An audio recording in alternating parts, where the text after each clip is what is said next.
Hola, buenas tardes, señor Tiana. Muy buenas tardes. Muchísimas gracias por aceptar nuestra invitación. La primera pregunta es casi obligada. En unos tiempos en los que algunos estudios denuncian carencias formativas en nuestros alumnos en comparación con los de otros países, díganos, ¿qué es lo que ocurre para que cambiemos tanto de plan educativo? La LOCSE, la LODE, ahora la LOE. ¿Qué es lo que ocurre? ¿No acabamos de encontrar la solución a nuestros estudios o no dejamos que los planes se desarrollen convenientemente? Bueno, yo creo que hay factores distintos que inciden, ¿no? En primer lugar, yo creo que el dato más importante es que nuestro sistema educativo ha cambiado muchísimo en los últimos 30 años, digamos, ¿no? La Ley General de Educación del año 70 fue un hito, un cambio histórico en la educación española. Después vino el final del franquismo, la Constitución, la adaptación del sistema educativo a la nueva situación constitucional, y a partir de ahí nuestro sistema educativo evolucionó muy rápidamente y muy profundamente. Quiero recordar que, por ejemplo, los alumnos y alumnas estuvieron escolarizados hasta los 14 años solo en 1985 y hasta los 16 hace apenas 10 años. Quiere decir que en estos últimos 20 años nuestro sistema ha crecido mucho.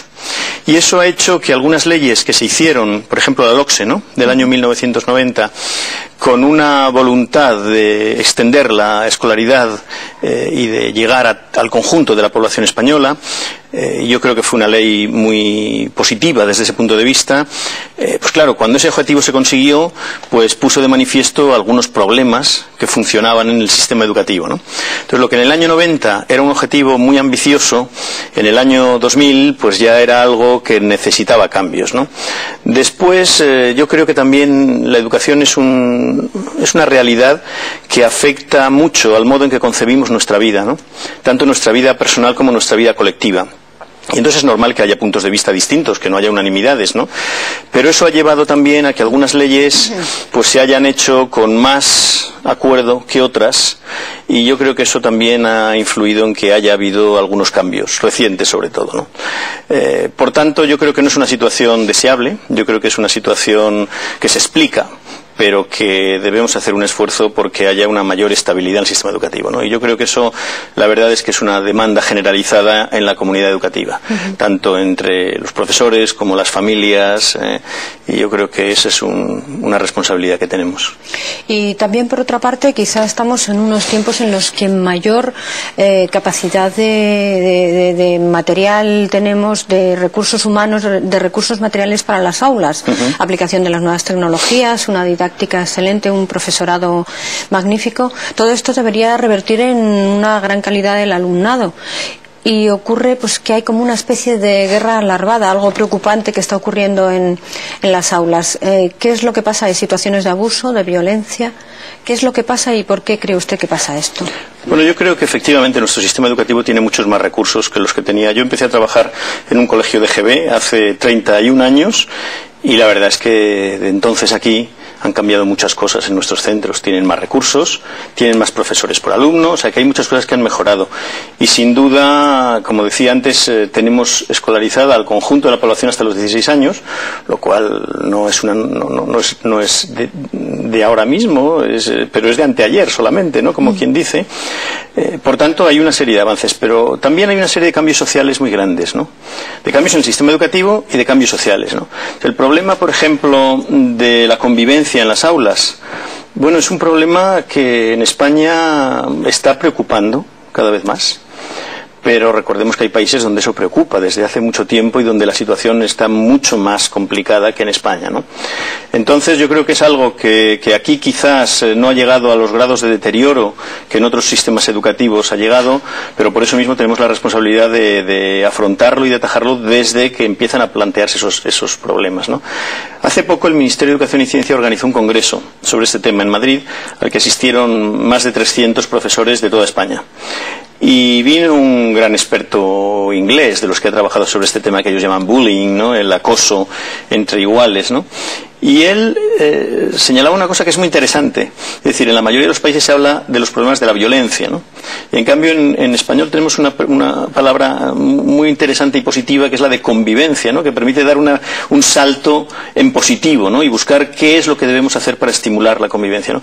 Por eso yo creo que es muy importante que desde los centros educativos se vaya estableciendo todo un conjunto de actuaciones que permitan mejorar la convivencia, porque no se trata solo de resolver el problema cuando se plantea, sino de prevenir las situaciones para evitar que se planteen algunas de ellas, ¿no?